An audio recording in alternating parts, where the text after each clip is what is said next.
Tonight's presentation on the floor was phenomenal. We had 3 powerhouses up there. Leah with Ro, Hannah, and Diana, and stories that not just from the turf industry, these are all outside of the turf industry. I think it was a great turnout. There's tons of people in the room. There was participation by the audience, talking about being a woman in male-dominated industries, some of our struggles, some of our successes, and hopefully clearing a path for the future women behind us and hoping that their success is just as great, if not better, than ours. Something that I really thought was cool was that, everyone loves what they do, and if you're not super passionate about the things you do, it's just not worth it. Everyone in this industry, for the most part, has found something that they're really passionate about doing, and that's why we put so much of our lives and dedication into this industry.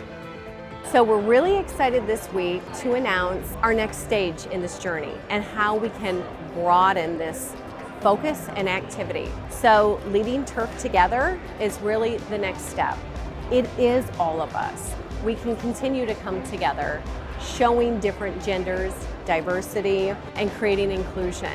Something I'm going to incorporate from this is definitely going to be to continue being compassionate, to continue being a strong decision maker, but at the same time, being compassionate with the decisions you're making. Emotional intelligence is super key in knowing how you're going to approach things. Our work's not going to be done, but the coolest part about all this is I'm getting to see more young people getting involved. We're seeing a lot more students joining the event. We're seeing more AITs, more young assistants, and they're so happy to have somebody on their side and be like, hey, I can actually talk to you, and it's cool. Like, I'm not going to be judged about it. It's a level of comfort that you can't get anywhere else, and we are here to embrace them, and it's so awesome. The most important part is that we're getting our foot in the door for the future generations. Like, we're really trying, even if it's not in my career, it's going to be in the next generation's career for sure.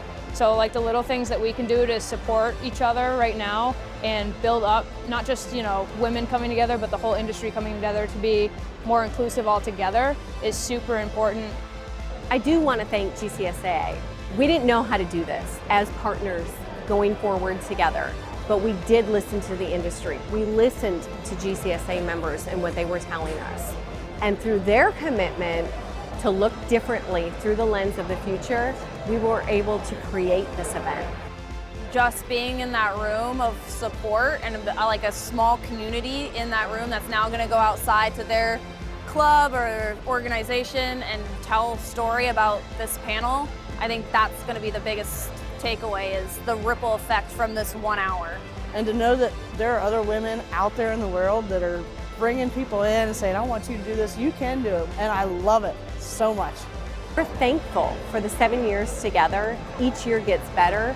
We hear more stories and we share greater successes. And so I can't wait to look forward to what the future looks like, because I know our efforts are not done and we have more success to share.